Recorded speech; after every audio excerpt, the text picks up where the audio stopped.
मुळामध्ये बाबरी मस्जिद हे धर्मस्थळ पाडण्याची कृतीमध्ये माझं व्यक्तिगत मत आहे की तत्कालीन पंतप्रधान नरसिंह राव यांचा सुद्धा अप्रत्यक्ष पॅसिव्ह भाग होता. तिथे इंदिराजी किंवा राजीवजी किंवा राहुल किंवा मनमोहन सिंगजी किंवा जवाहरलाल नेहरू कोणी असते तर तसं झालं नसतं. हे माझं ठाम मत आहे. दुसरी किंवा लालू प्रसाद यादव असते तरी झालं नसतं. त्यांनी तर रथयात्रा रोखली. हे मूळ मुद्दा असा आहे की बाबरी मस्जिद पाडणं ही एका मोठ्या कटाचं मध्यंतर होतं. ज्या कटाची सुरुवात गोडसेने गांधींना गोळ्या घालून केली होती.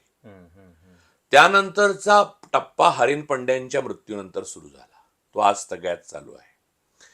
बाबरी मस्जिदच्या बाबतीत ज्या न्यायाधीशांचं तुम्ही चंद्रचूडांचं बोलले, चंद्रचूड काय घेऊन बसला? गोगोईने स्वतः यौन शोषण केलंय. म्हणजे असं जज, असं भाग्य लाभावं माणसाला, म्हणजे दुर्भाग्य लाभावं की यौन शोषण मी केलंय, ती केसच मी माझ्या समोर घेतली आणि मी मलाच मुक्त केला. ती व्यक्ती पण त्या नोकरीत आहे आणि मी खासदार झालो, जो पक्ष या सत्तेत आहे.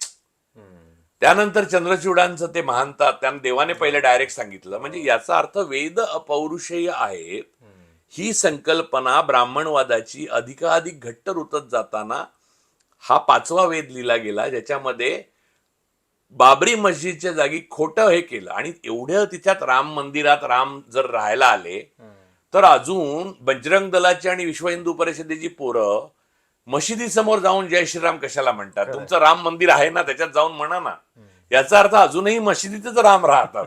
कारण रामांना जिथे धर्म नाही, जिथे अधार्मिकपणे तुम्ही काम केलेलं आहे, तिथे राम कशाला येतील? रामानी आपल्या सावत्र आईला वडिलांनी दिलेल्या वचनासाठी सत्ता त्याग केला.